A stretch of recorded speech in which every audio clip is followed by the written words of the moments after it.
हर महीने की पहली तारीख अपने साथ कुछ नए नियम साथ लाती है। जून का महीना बस खत्म होने को है और जुलाई का महीना शुरू होने की कगार पर है।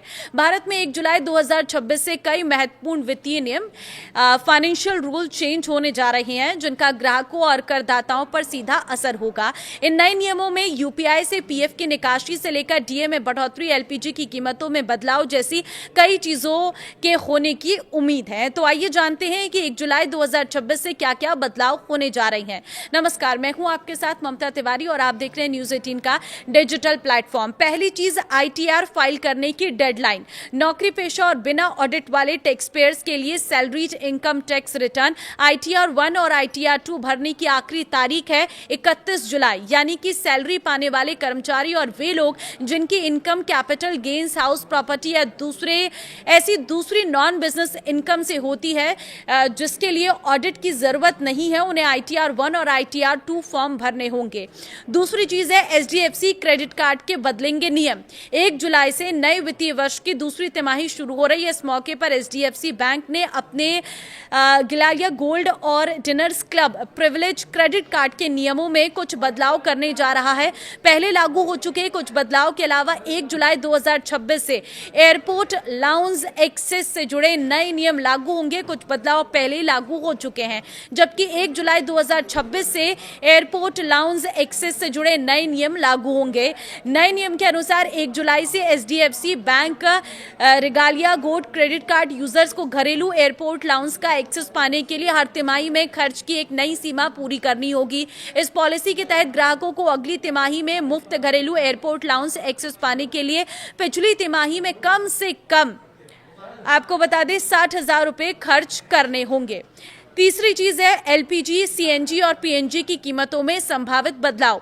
हर महीने की पहली तारीख की तरह 1 जुलाई को भी तेल विपणन कंपनियां ओएमसीज एलपीजी सिलेंडर, सीएनजी और पीएनजी की कीमतों की समीक्षा करेगी।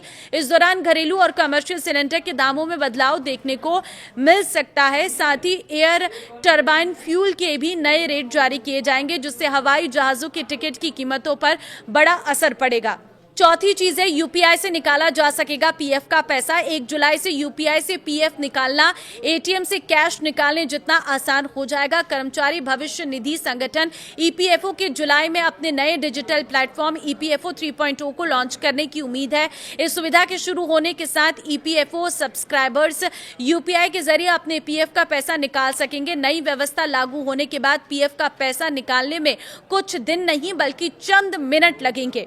इसके साथ ही एक और बड़ा बदलाव होने जा रहा है, पासपोर्ट बनवाना जो है वो महंगा हो जाएगा। विदेश मंत्रालय ने 1 दशक से भी अधिक समय के बाद पासपोर्ट फीस में भारी बढ़ोतरी की है। 1 जुलाई से लागू नए नियम के तहत 36 पेज के नए या री इशू पासपोर्ट की फीस 1500 रुपए से बढ़कर 2500 रुपए हो जाएगी, यानी कि सीधे 1000 रुपए की बढ़ोतरी की गई है। वहीं तत्काल सर्विस के लिए अब पहले 3500 की जगह 5000 रुपए देने होंगे। अगर 60 पेज के जंबो पासपोर्ट की फीस की बात करें तो 6000 रुपए तक कर दी जाएगी। वहीं आपको बता दें कि रेलवे पेनल्टी के नियमों में भी बदलाव हो रहा है। 1 जुलाई से बिना टिकट यात्रा करने पर डबल जुर्माना देना होगा। नए नियमों के तहत जुर्माने की राशि को 250 रुपए से बढ़ाकर 500 रुपए किया जा रहा है। साथ ही अब से अगर कोई पुरुष महिला कोच में सफर करते हुए पाया गया तो उस पर 2500 रुपए का जुर्माना लगाया जा सकता है। और एक और बड़ी खबर यह है कि फ्री में अपडेट होगा आपका आधार। देखिए, नागरिकों को एक बहुत बड़ी राहत मिली है। 1 जुलाई से अगले 6 महीने के लिए आधार अपडेट को मुफ्त कर दिया गया है। पहले आधार में नाम, पता, जन्म तिथि, मोबाइल नंबर और ईमेल बदलने के लिए 75 रुपए देने पड़ते थे, लेकिन अब अगर आप इस 6 महीने के अंतराल में अपना ईमेल बदलते हैं या ईमेल एड ऑन करते हैं तो आपको 75 रुपए नहीं देने पड़ेंगे। ये भी बता देती हूँ कि ये सुविधा सिर्फ और सिर्फ आधार मोबाइल ऐप के लिए ही है।